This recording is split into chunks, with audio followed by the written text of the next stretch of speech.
Gerak merupakan perubahan suatu benda dari satu tempat ke tempat yang lain. Benda dapat dikatakan bergerak apabila mengalami perubahan posisi dari suatu titik acuan. Nah, apa ya titik acuan ini? Titik acuan adalah titik awal benda. Contohnya, sebuah apel berada di atas pohon. Hal ini merupakan titik acuan atau titik awal dari apel. Lalu apel tersebut jatuh ke bawah, merupakan titik akhir apel tersebut. Dalam ilmu fisika, kita dapat mengenal kelajuan dan kecepatan.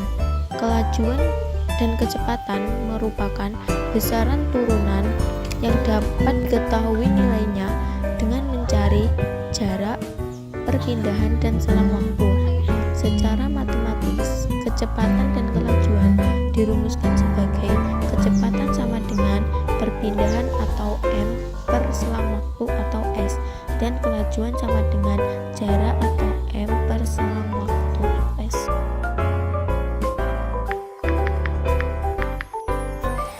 Benda yang bergerak pasti mempunyai lintasan. Salah satunya adalah gerak lurus. Gerak lurus adalah suatu gerakan yang mempunyai lintasan berupa garis lurus.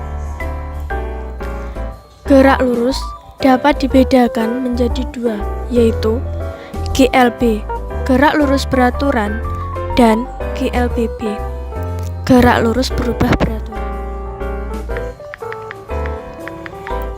GLB adalah gerak suatu benda pada lintasan lurus dengan kecepatan tetap dan dirumuskan sebagai S sama dengan V kali T. GLBB adalah gerak suatu benda yang memiliki lintasan lurus dengan kecepatan berubah-ubah, namun tetap beraturan. GLBB dibagi menjadi dua, yaitu GLBB dipercepat dan GLBB diperlambat. Contoh GLBB dipercepat adalah gerak jatuhnya buah kelapa dari pohon. Dan contoh GLBB diperlambat adalah benda yang dilempar ke atas.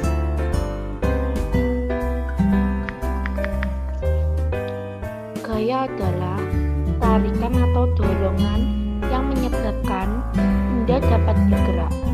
Perubahan-perubahan yang dapat terjadi karena gaya adalah benda diam menjadi bergerak dan benda bergerak menjadi diam. Lambang dari gaya F, buka kurung, dari kata force, tutup kurung. Sedangkan satuan dari gaya adalah N, garis miring, Newton. Gaya dibedakan menjadi dua, yaitu gaya sentuh dan gaya tak sentuh. Salah satu contoh dari gaya sentuh adalah gaya gesek. Gaya gesek adalah gaya yang diakibatkan oleh dua benda yang saling bergesekan. Misalnya, kalian mendorong sebuah lemari. Lemari yang didorong akan bergerak ke depan. Namun, gaya gesek antara lemari dan lantai akan berlawanan arah, yakni arahnya ke belakang.